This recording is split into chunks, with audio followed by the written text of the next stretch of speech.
Come on. എന്താ പതിവില്ലാത്ത starting trouble? പറയടോ. എങ്ങനെ തുടങ്ങണമെന്നറിയില്ല. ഓക്കെ, എന്റെ അച്ഛനെ അറിയാലോ ജഗന്. യെസ്. എന്റെ അച്ഛൻ എന്റെ ഏറ്റവും വലിയ ഗിഫ്റ്റ് ആണ്. ഇത്രയും ലിബറൽ ആയ ജനറസ് ആയ ലവബിൾ ആയ അച്ഛന് കിട്ടില്ല ആർക്കും. എന്റെ ഇതുവരെയുള്ള ജീവിതത്തിൽ അച്ഛൻ ഒരു കണ്ടീഷൻസും വെച്ചില്ല. എനിക്ക് ആബ്സല്യൂട്ട് ഫ്രീഡം തന്നു. എനിക്ക് തോന്നുന്നത് ചെയ്യാനുള്ള ഫ്രീഡം. കഴിഞ്ഞ ദിവസം അച്ഛൻ വളരെ സീരിയസ് ആയ ഒരു മാറ്റർ എടുത്തിട്ടു. എന്റെ വിവാഹം. അച്ഛന് പ്രായം കൂടി വരുന്നു. എനിക്കും ആരെ വേണമെങ്കിലും മാരി ചെയ്യാം. അച്ഛൻ എതിർപ്പില്ല. പക്ഷെ അത് എളുപ്പം വേണമെന്ന് മാത്രം. അച്ഛൻ എന്നോട് ആദ്യമായി ആവശ്യപ്പെടുന്ന കാര്യം ഞാൻ ഓർത്തപ്പോ ഹീസ് റൈറ്റ്. സെറ്റിൽഡ് ആവാൻ ടൈമൊക്കെ ആയി. പക്ഷെ ആര്? That's the question.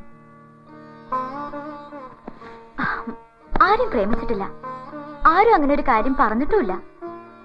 പരിചയമുള്ള പുരുഷന്മാരുടെ മുഖങ്ങൾ ഇങ്ങനെ റീവൈൻഡ് ചെയ്ത് നോക്കിയപ്പോ അതിൽ കൊള്ളാവുന്ന ഒരാൾ താനാ. What you think Jagan?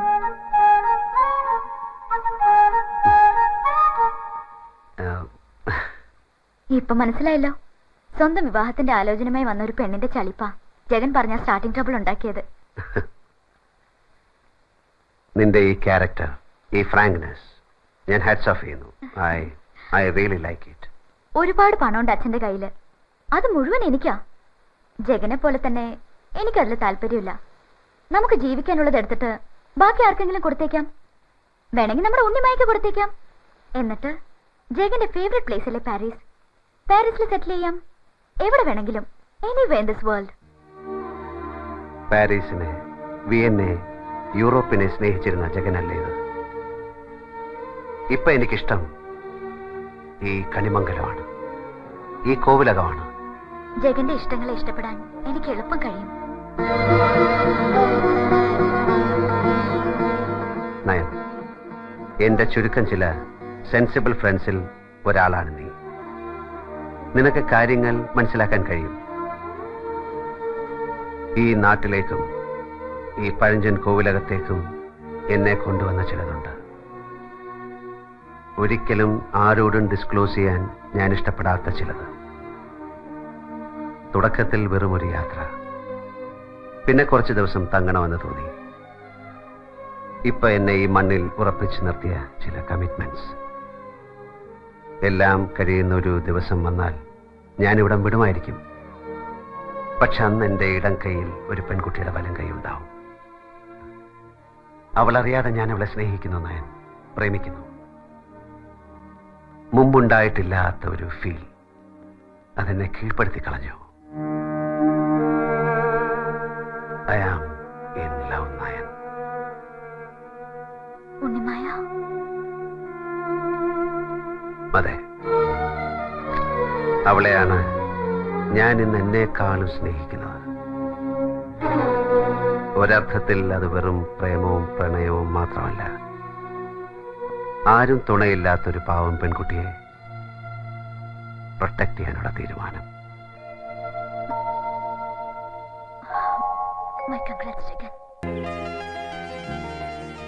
അയ്യോ, ഇങ്ങോട്ട് തന്നെ വാ, നമുക്ക് പോവാം. എന്തിനാ? എനിക്ക് പേടിയാ. ഇനിയും വല്ലതും നമുക്ക് പോവാം. വാ ശ്യാമേ. ഇങ്ങനെ പേടിച്ചോടനെ നിന്നെ കിട്ടില്ല. നീ ഇവിടെ അങ്ങനെ നിക്ക്. വെറുതെ എന്തിനാ? നീ വരുന്നുണ്ടോ? ഇല്ല, ഞാൻ പോവാ. മിനി,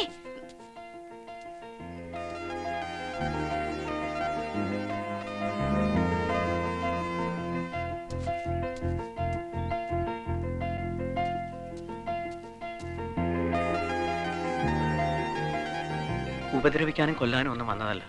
ഒരു തെറ്റ് ചെയ്തു പോയി. അതിന് നേരിട്ട് വന്നൊന്ന് മാപ്പി വയ്ക്കണമെന്ന് കരുതി വന്നതാ. അതിനെന്തിനാ ഇങ്ങനെ പേടിച്ചോടുന്നേ? 2-3 ഇടത്ത് വെച്ച് കണ്ടിട്ടുണ്ട്, പരസ്പരം ശ്രദ്ധിച്ചിട്ടുണ്ട്. അത്രയല്ലേ ഉള്ളൂ മിനിക്ക് എന്നോടുള്ള പരിചയം. പക്ഷെ ഞാനൊരു1000 വട്ടം മിനിയെ അല്ലാതെ കണ്ടിട്ടുണ്ട് എൻ്റെ സ്വപ്നത്തിൽ.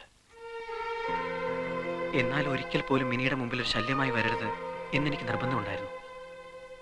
പെട്ടെന്ന് അറിയാതെയാണെങ്കിലും അന്ന് ആ റെസ്റ്റോറൻറ്റിൽ മിനി എൻ്റെ അടുത്ത് വന്നിരുന്നപ്പോൾ അടുപ്പത്തിൽ വർത്താനം പറയാനൊക്കെ പറഞ്ഞപ്പോൾ ദൈവം എൻ്റെ കാര്യത്തിൽ എന്തൊക്കെയോ തീരുമാനിച്ചിരിക്കുന്നതൊക്കെ ഞാനങ്ങ് കയറി ഭ്രമിച്ചു പോയി. അതാ പെട്ടെന്ന് ഒരാൾ എൻ്റെ ആരാണെന്ന് ചോദിച്ചപ്പോൾ ഞാനങ്ങനെ പറഞ്ഞു പോയത്. പറഞ്ഞത് സത്യമായിരുന്നെങ്കിലും പറയരുതായിരുന്നെന്ന് പിന്നീട് തോന്നി. അതിന് മനസ്സ് മുഴുവൻ തുറന്ന് ഞാൻ മാപ്പ് ചോദിക്കുക. മാപ്പ്. നന്നേ. കൂട്ടുകാരനെ എവിടാ കൊണ്ട് ഒളിപ്പിച്ചു വെച്ചിരിക്കുന്നേ? എന്തിനാ ഇങ്ങനെയൊക്കെ? എങ്ങനെയൊക്കെ? ഇനി ഇങ്ങനൊന്നും വേണ്ട. അന്ന് അടുത്ത് വന്നിരുന്നതിനും വർത്താനം പറഞ്ഞതിനും ഞാനും മാപ്പ് ചോദിക്കുക. വാശിയും വൈരാഗ്യമൊക്കെ കളഞ്ഞ് കൂട്ടുകാരനെ പുറത്തു കൊണ്ടുവന്നേര്. എന്നിട്ട് എല്ലാം മറന്നേര്. എല്ലാം. ഞാൻ ചെയ്ത തെറ്റിന് നിരപരാധികളായ എൻ്റെ കൂട്ടുകാർക്കും കിട്ടിയ ഒരുപാട് ശിക്ഷ. അതിൻ്റെ ദേഷ്യം അവർ തീർക്കുമ്പോൾ വേണ്ടാന്ന് പറയാൻ എനിക്കെങ്ങനെ പറ്റും? എന്നാലും മിനി പറഞ്ഞുകൊണ്ട് ശ്രമിച്ചു നോക്കാം പരമാവധി. പിന്നെ എല്ലാം മറക്കണമെന്ന് പറഞ്ഞില്ലേ, മറക്കാം. എൻ്റെ വാശിയും എൻ്റെ വൈരാഗ്യം ഒക്കെ ഞാൻ മറക്കാം.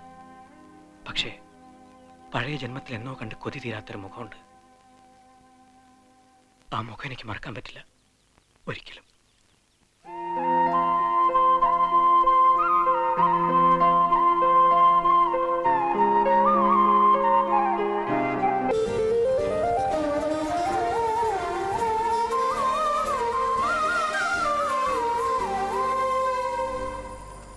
സഖാവ് എങ്ങോട്ടാ? അത് അക്കാഡമിയിലേക്ക്. ഓ, അക്ഷരമുറ്റ സെമിനാറിനൊക്കെ പോവാറുണ്ടോ? അതല്ല, അവിടെ ഫസീലുണ്ട്. ആ, സഖാവും കൂടെ ഉണ്ടോ? പിന്നെ കവിതയൊക്കെ ആളുകൾക്ക് ഇഷ്ടപ്പെട്ട സ്ഥിതിക്ക് എഴുത്തിനെ ഗംഭീരാക്കല്ലേ? കുറച്ച് മോശമായാലും പ്രചരിപ്പിക്കാനും പ്രശസ്തിയാക്കാനും ഒരു സംഘം തന്നെ കൂടെ ഉണ്ടല്ലോ. പിന്നെ ഞാനായിട്ട് എന്തിനാ കുറയ്ക്കുന്നത്? എന്നാലും ഇത് ഇച്ചിരി കൂടിപ്പോയി. എന്ത്? ആ, തന്നെ കണ്ട എന്തായാലും നന്നായി. ഞാൻ നോക്കി നടക്കുമായിരുന്നു. മറ്റുള്ളവർക്ക് വായിക്കാൻ കൊടുക്കാതെ മനസ്സിൽ ഒളിപ്പിച്ച കവിതകളൊക്കെ എഴുതാൻ ഇതാ എൻ്റെ ഒരു സമ്മാനം.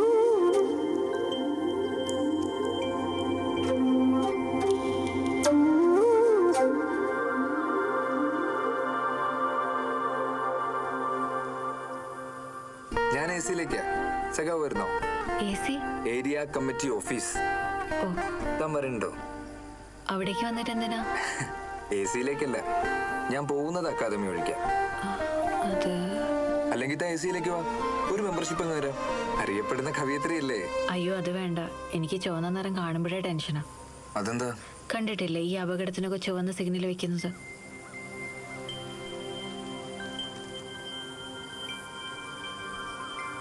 എന്നാ ശരി. അത് അങ്ങനെയല്ല.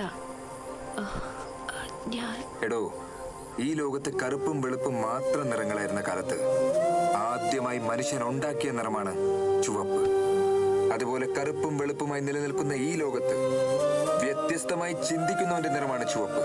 മറ്റുള്ളവർക്ക് അത് അപകടമായി തോന്നും. അയ്യോ, ഞാൻ അങ്ങനെ ഒന്നും ഉദ്ദേശിച്ചല്ല. കുഴപ്പമില്ലടോ. അല്ല, ഞാൻ കുഴപ്പമില്ലടോ. എന്നാ ഞാൻ പോട്ടെ. അപ്പൊ എന്നോട് കൂടെ പോരുന്നോ ചോദിച്ചതോ?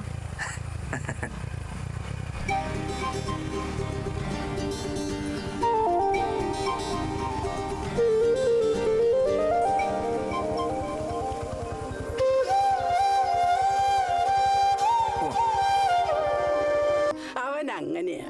ഞാൻ വൈകിട്ടാ കല്യാണം കഴിച്ചേ. അവൻ ജനിക്കുമ്പോ എനിക്ക് 35 വയസ്സാ. ഇപ്പോഴാണെങ്കി എനിക്ക് ഒന്നിനും വയ്യ. അവൻ ആ ഒരു വിചാരം വേണ്ടേ? ഒരു പോക്ക് അങ്ങോട്ട് പോയാ പിന്നെ എപ്പോഴാ വരികന്ന് ഒരു പിടിയില്ല. അമ്മേ, ഇവർക്ക് എന്തെങ്കിലും കൊടുക്കണ്ടേ? ഞാനത് അങ്ങോട്ട് മറന്നു. ഞാനേ ശർക്കര ചായ എടുക്കാം. നീ പറയണ്ടേ കുട്ടി, നീ എപ്പോഴും ഇവിടെ വരണതല്ലേ? അമ്മേ, പലഹാര വില ഇരിപ്പുണ്ടോ? നോക്കാം. വാടോ.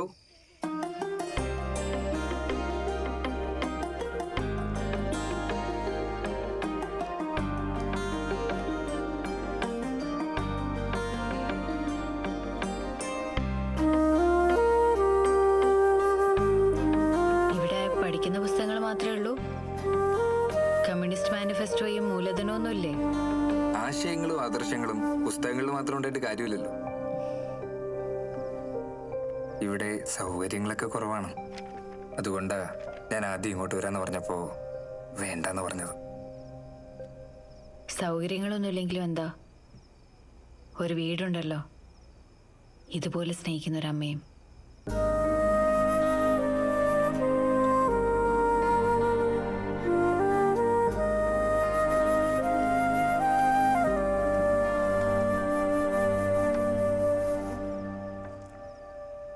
മോളുടെ വീട് എവിടെയാ?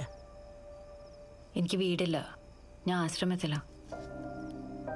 സാരില്ല മോളെ, മോൾക്ക് എപ്പോൾ വേണമെങ്കിലും ഇവിടെ വരാം. ഇത് മോളുടെയും കൂടി വീടല്ലേ?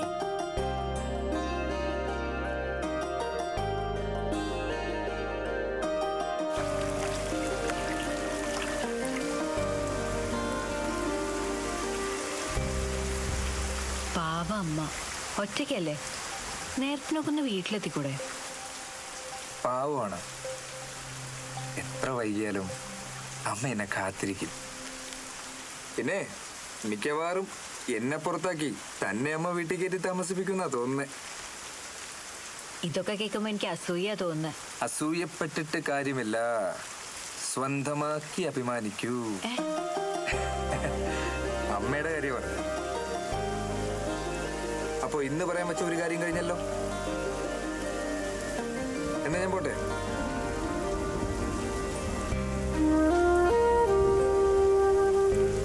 നാളെയാ സാഹിത്യോത്സവം. ഒരുപാട് പണിയുണ്ട്. നാളെയാണല്ലേ? ആരൊക്കെ വരുന്നുണ്ട്?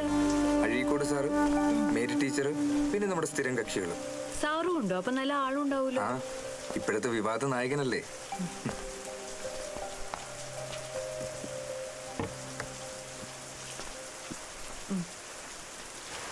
എടോ, ഒരു താങ്ക്സ് ഉണ്ട് കേട്ടോ. ജാനറ്റിന്റെ കാര്യം താനെന്ന് പറഞ്ഞോണ്ടാ ഞാൻ അങ്ങനെ ചിന്തിച്ചു തന്നെ. താങ്ക്സ്. അത് ശരി, താങ്ക്സ് മാത്രമേ ഉള്ളൂ? ശരി, താൻ പറ എന്താ വേണ്ടേ? ഒരുമാതിരി പുരുഷ ആവശ്യങ്ങളൊന്നും പറയരുത്. എനിക്ക് തനിക്ക് എനിക്ക് ഊട്ടി കാണണം. ഊട്ടിയോ? അതാണോ? താൻ പോയി കാണടോ.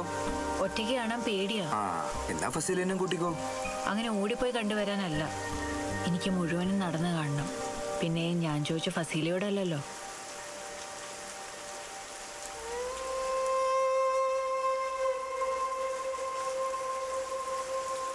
ശരി, ഞാൻ കൊണ്ടുപോവാം. നാളത്തെ ദിവസം കൂടി കഴിയട്ടെ. എന്നാ ഞാൻ പോട്ടെ.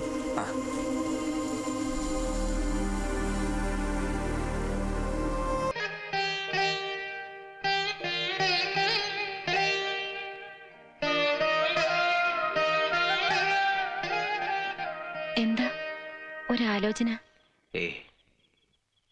ഞാൻ ഓരോ കാര്യങ്ങൾ ഓർത്തങ്ങനെ നിന്നുപോയി. ഗംഭീരാവണം പ്രോഗ്രാം. പലരും ഉണ്ടാവും കേമന്മാർ. നൃത്തം കഴിയുമ്പോൾ ബാക്ക് സ്റ്റേജിൽ അഭിനന്ദിക്കാൻ വരുന്ന മഹാന്മാരുടെ ബഹളം. ഞാനതിങ്ങനെ മനസ്സിൽ കാണുമായിരുന്നു. സത്യം പറയട്ടെ, എനിക്കിപ്പോ വലിയ മോഹങ്ങളൊന്നുമില്ല. നൃത്തത്തിനോടുള്ള ആ ആവേശമൊക്കെ വിട്ടുപോയെന്ന് തോന്നുക. വിഡ്ഢിത്തരം പറയരുത്. ആ ആവേശമാണ് പ്രാണവായു പോലെ കൂടെ വേണ്ടത്. പിന്നെ മോഹങ്ങൾ ഒരുപാട് മോഹിച്ചാലേ കുറെയെങ്കിലും നടക്കൂ. ആകാശത്തോളം മോഹിച്ചോളൂ, ഒരു കുന്നോളം കിട്ടും. ഇതുകൊണ്ടൊന്നും ആയില്ല. കടലും കടന്നു ചെല്ലണം. കാലുകുത്ത് നരങ്ങുകളെല്ലാം കീഴടക്കണം. ഇതിനിടെ മറന്നു പോകരുതാത്തൊരു കാര്യമുണ്ട്. വിവാഹം. നാടെല്ലാം ആശീർവാദം ചൊരിയാനെത്തുന്ന ഒരു വിവാഹം. അതും കൂടെ എന്റെ ബാധ്യതയാണ്. അതെപ്പോഴും ആവാലോ. ഇത്ര അടുത്തില്ലേ? ഞാൻ കഴുത്തു കുനിക്കുന്നു, ഒരു ചരടെടുത്ത് ഇങ്ങോട്ട് കെട്ടുന്നു, കഴിഞ്ഞു. ആകാശത്തുനിന്ന് പുഷ്പവൃഷ്ടിയും മംഗളവാദ്യം ഉണ്ടാവും. ഭാനു, അബദ്ധം പറയരുത്. അബദ്ധമല്ല, മനസ്സിലെന്നോ നിശ്ചയിച്ചുറപ്പിച്ചതാണ്. നടക്കില്ല, നടക്കാൻ പാടില്ല. ഭാവിയുടെ വാതിലുകൾ മുമ്പിൽ തുറന്നു കിട്ടുമ്പോ വഴിമുടക്കുന്ന കാര്യമാണോ ചിന്തിക്കുന്നത്? വഴി തുറന്നു തരുന്ന ആളെങ്ങനെ വഴിമുടക്കിയാവും? എനിക്കതിനുള്ള അർഹതയില്ല കുട്ടി. എന്ന് ഞാനാ പറയേണ്ടത്. നിനക്കറിയില്ലേ, എന്റെ ഇഷ്ടത്തിന് വഴങ്ങുന്ന ശരീരം പോലും എനിക്കില്ല. പിന്നെ ഉണ്ട് ഒരുപാട് കാരണങ്ങൾ. എനിക്കതിനു മാത്രമുള്ള വിലയില്ല. അതാണോ കാരണം? ഒരുപാട് കൂടുതലാണ്. നിനക്കറിയാൻ പാടില്ലാത്ത സത്യങ്ങളുണ്ട്. എന്റെ ജന്മം തന്നെ. അരുത്, ഒന്നും പറയരുത്. അമ്മയെ കാണാൻ പോയി തിരിച്ചെത്തിയ രാത്രി അന്ന് ഞാൻ ഉറങ്ങിയിട്ടുണ്ടായിരുന്നില്ല.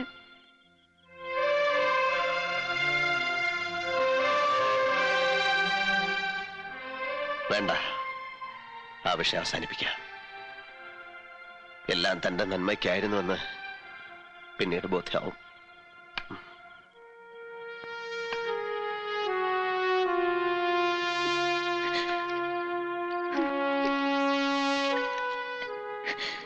കുട്ടിയുടെ നന്മയെ കരുതിയാവും.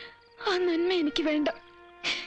ഈ ജന്മം മുഴുവൻ അദ്ദേഹത്തെ ശുശ്രൂഷിക്കാനുള്ള ഒരു അവകാശം, അത്രേ ഞാൻ കൊതിക്കുന്നുള്ളൂ. മോളെ, നീ നാളെ ലോകം മുഴുവൻ അറിയപ്പെടേണ്ട കലാകാരിയാണ്. പക്ഷെ ഞാനൊരു പെണ്ണും കൂടിയാണ് വാര്യരമ്മാവ. ഇത്തിരി മോഹങ്ങൾ ഞാൻ കൂട്ടിവെച്ചിട്ടുണ്ട്. അതെല്ലാം മറക്കുന്നതിൽ എളുപ്പം മരിക്കുന്നത്.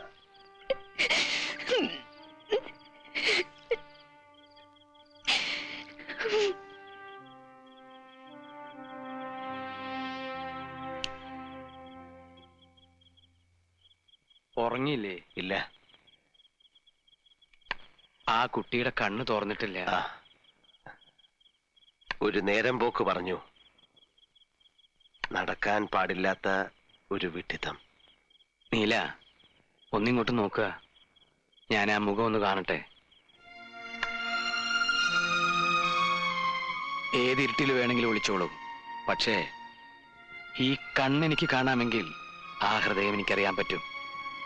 ഇന്ന് ഈ ദേഹത്ത് ജീവൻ തുടിക്കുന്നുണ്ടെങ്കിൽ അത് മരുന്നിന്റെയും മന്ത്രത്തിന്റെ അല്ല, ആ കുട്ടിയുടെ പ്രാർത്ഥനയുടെയും സാമീപ്യത്തിന്റെയും ഫല. എന്റെ മുഖത്ത് നോക്കി പറയൂ, നീലാണ്ടന് ഭാനുമതി ഇല്ലാതെ പൂർണ്ണതയുണ്ടോ? ഭാര്യരെ വിഷം തരാൻ ആവശ്യപ്പെട്ട് എനിക്കൊരു സ്ഥാനം നൽകിയിരുന്നല്ലോ അച്ഛന്റെ. ആ സ്ഥാനം സ്വീകരിച്ചിട്ട് പറയാ, ആ കുട്ടിയുടെ കണ്ണീർ തുടയ്ക്കണം. അവരുടെ നന്മയാണ് ആഗ്രഹിക്കുന്നുവെങ്കിൽ ചാവോളം അതിനെ നെഞ്ചിൽ ചേർത്ത് നിർത്തണം.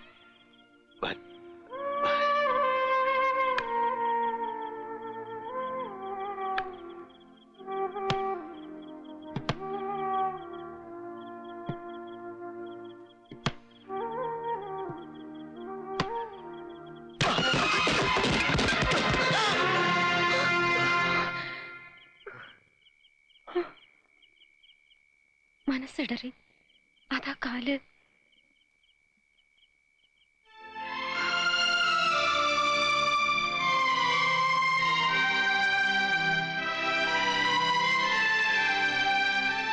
പുണ്യമാണ് നീ, കോടി പുണ്യം.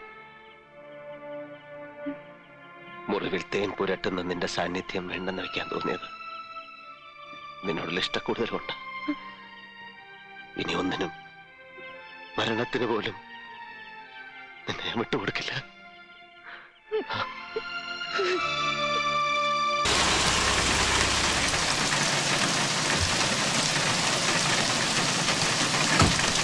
ഗുരുസ്വാമി, എന്റെ അമ്മ റെഡിയാ? അമ്മ റെഡി ആനാ? ആനപ്പുറത്ത് കയറണം. അല്ല തലൈവ, അമ്മ റെഡി. പക്ഷെ ഇങ്ങ എല്ലാവരും ரொம்ப ഡെസ്പ്. അമ്മാവ് പറഞ്ഞയക്കാൻ മടി. ഞാനും വലിയ സങ്കടത്തിലാടോ. പറഞ്ഞയക്കാൻ എനിക്കും മടിയാ. തലൈവ, அந்த அம்மாவை நீங்களே கல்யாணம் செய்ய தலைவா. அதுதான் ഇവിടെ എല്ലാവരുടെയും ആഗ്രഹം.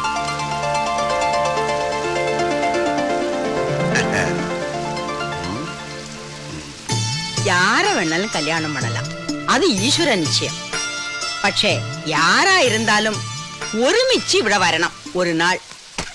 അവൾ വരുവാളാ, എന്നോടഞ്ചു പോന നെഞ്ച് ഒട്ട വെക്ക അവൾ വരുവാളാ. ജാനകി റെഡി?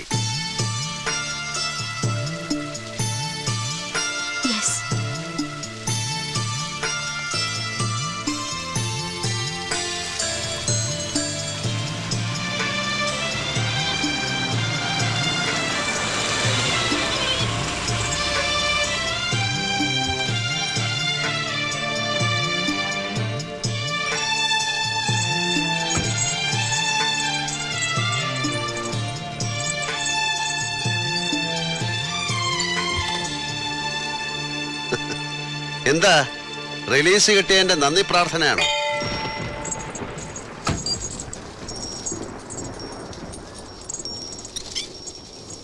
ഇത് കുമുദത്തിന് വേണ്ടിയാ.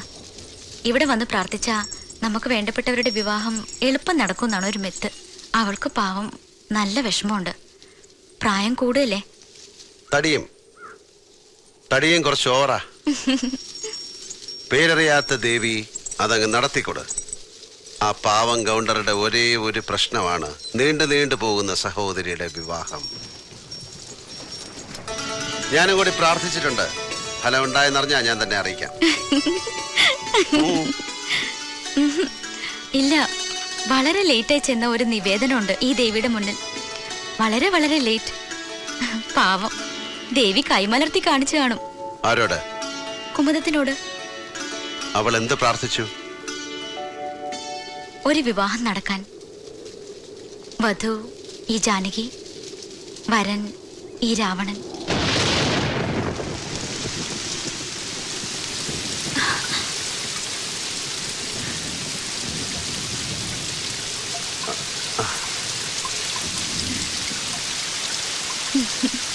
വാത്മീകി പോയിട്ട് പുതിയ എഡിഷൻസ് പ്രിന്റ് ചെയ്തിറക്കുന്ന പബ്ലിഷർ പോലും പൊറുക്കില്ല അവളോട്. ഇതിഹാസമാണേ മാറ്റി എഴുതാൻ ശ്രമിക്കുന്നത്. സ്ത്രീജിതനല്ലാത്ത ശ്രീജിതനായ രാവണൻ ലങ്കയ്ക്കലങ്കാരമായ സൗന്ദര്യമായാണ് സീതാദേവിയെ കണ്ടത്. ആരാധിക്കാൻ, പൂജിക്കാൻ ഒരു വിഗ്രഹം പോലെ. ഇതിഹാസങ്ങളുടെ പുതിയ ഇന്റർപ്രിട്ടേഷൻസ് കുറെ ഉണ്ടായിട്ടുണ്ട്. പക്ഷെ ആരും രാവണ സീതാ പരിണയം ചിന്തിച്ചിട്ടില്ല. തല്ലുള്ളൂ അതാവും.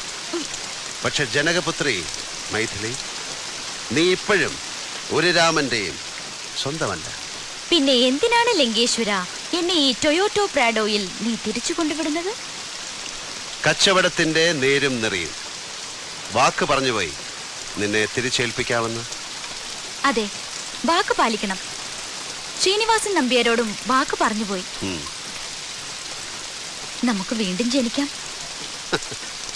ഈസ്റ്റ് കോസ്റ്റ് വിജയന്റെ ആൽബത്തിൽ ഒരു പാട്ടുണ്ട്, നിനക്കായി തോഴി പുനർജനിക്കാം, ഇനിയും ജന്മങ്ങൾ ഒന്നു ചേരാം. ആലൈന, ഒരു നിമിഷത്തിന്റെ സവാരി ഗിരിഗിരി മാറിപ്പോയാൽ ഞാൻ തീരുമാനിച്ചു പോകും നിന്നെ ആർക്കും കൊടുക്കില്ല എന്ന്.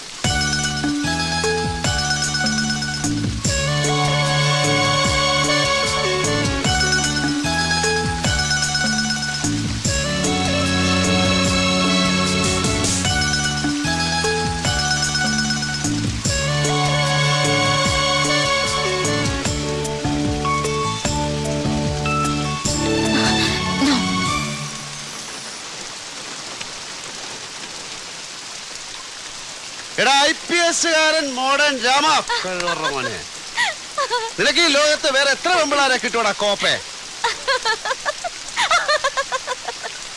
ഇന്ദ്രനീല ശോഭയാർന്ന ആകാശവീഥിയിൽ ഒരു പുഷ്പക വിമാനം പ്രത്യക്ഷപ്പെട്ടെങ്കിൽ, ഇവളൊഴികെ മറ്റെന്തും മനസ്സിൽ നിന്ന് മാഞ്ഞു പോയിരുന്നെങ്കിൽ, ഞാൻ